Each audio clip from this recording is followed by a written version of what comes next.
Oke, assalamualaikum warahmatullahi wabarakatuh. Perkenalkan, saya Alwi Duramadi dari kelompok 8 dan saya ingin memperkenalkan anggota-anggota saya, yakni ada Emma Puspitaningrum, Aditya Wicaksana, dan saya sendiri Alwi Duramadi. Oke, apa itu biogeografi Island? Teori ini menjelaskan perbedaan dalam keragaman spesies berdasarkan ukuran pulau. Misalnya, pulau besar cenderung yang memiliki banyak spesies kategori tertentu daripada pulau-pulau yang kecil dan lainnya. Hal ini berarti bahwa jumlah spesies yang terdapat pada pulau akan ditentukan oleh luas pulau. Pulau-pulau yang memiliki ukuran 10 kali lebih besar cenderung akan memiliki kekayaan spesies 2 kali lebih banyak. Teori tersebut dicetuskan oleh Robert MacArthur dan Wilson.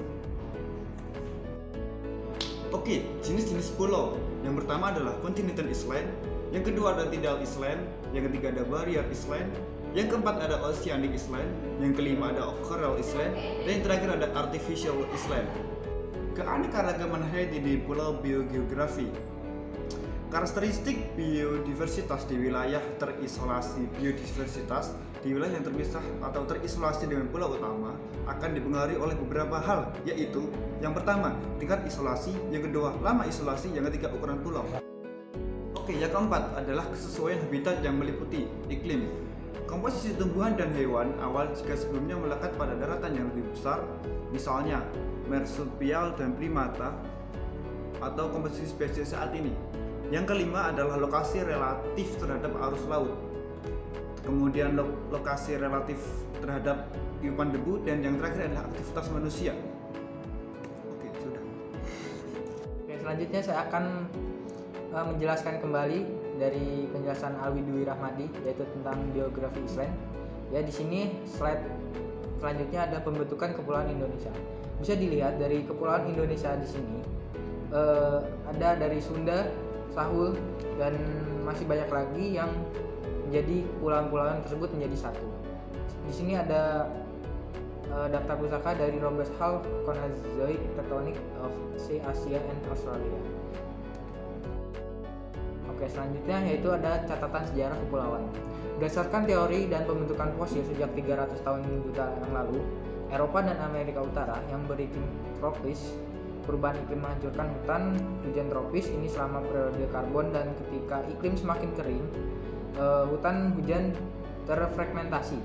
Pulau-pulau hutan yang menyusut untuk tidak dapat dihuni oleh amfibi, tetapi sangat cocok untuk menjadi reptil yang menjadi lebih beragam dan bahkan memvariasikan makanan mereka di lingkungan yang berubah dengan cepat. Pariwisata keruntuhan hutan hujan karbon ini memicu ledakan evolusioner di antara reptil inti. Perubahan kondisi geologis mempengaruhi organismenya. Oke, yaitu selanjutnya ada diversitas biogeografi teori evolusi Darwin. Perkembangan ilmu biografi kepulauan ini berkembang sejak munculnya konsep Darwin. Salah satunya adalah mengenai pulau terisolasi, yaitu Galapagos.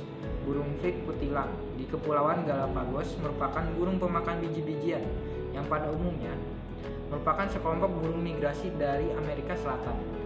Hingga suatu saat jumlah biji-bijian di Pulau Galapagos mengalami penurunan dan jumlahnya terbatas. Pada kondisi tersebut terjadilah kompetisi di antara burung fig dan burung fig tua, akan tetapi mendapat sumber makanannya. Sementara itu, burung fig yang lemah akan mencari alternatif makanan lain seperti serangga, madu, tunas tumbuhan, benih, dan lain-lain. Burung fig yang bertahan dengan makanan masing-masing dari generasi ke generasi selanjutnya mengalami adaptasi morfologi pada bentuk dan ukuran paruhnya. Fenomena ini membawa Darwin pada kesimpulan bahwa individu yang beradaptasi pada habitat dengan baik akan mewariskan sifat unggul pada generasi selanjutnya. Oleh karena itu, proses terjadinya variasi pada paruh burung fig adalah adaptasi terhadap jenis makanan. Selanjutnya yaitu poin ketiga, persebaran fauna berdasarkan wilayah dan karakteristiknya. Yang pertama, Indonesia bagian barat. Fauna yang terdapat di wilayah barat merupakan fauna yang bertipe asiatis atau memiliki kemiripan dengan fauna benua Asia. Daerah persebaran fauna Indonesia Barat dan fauna Indonesia Tengah dipisahkan oleh sebuah garis hayal yang disebut dengan garis Wallace. Fauna yang berada di wilayah ini adalah kijang, terenggiling, ikan pesut mahakam, harimau hingga badak bercula satu. Yang kedua yaitu Indonesia bagian tengah. Pada beberapa fauna bertipe asiatis dan Australia atau campuran, wilayah persebaran fauna Indonesia Tengah disebut juga dengan fauna kepulauan Wallace atau fauna peralihan. Wilayah Indonesia Tengah ini memisahkan antara wilayah fauna Indonesia Barat dan fauna Indonesia Timur. Yang ketiga yaitu Indonesia bagian timur. Fauna di wilayah Indonesia bagian timur disebut juga sebagai wilayah dangkalan sahul. Jenis-jenis fauna di Indonesia timur ini bertipe Australis atau seperti jenis fauna yang hidup mirip dengan fauna di Australia. Hewan endemik yang berada di wilayah timur seperti komodo, anoa atau babi rusa. Demikian presentasi dari kelompok kami. Apabila salah kata, kami minta maaf. Billahi taufiq wal hidayah. Wassalamualaikum warahmatullahi wabarakatuh.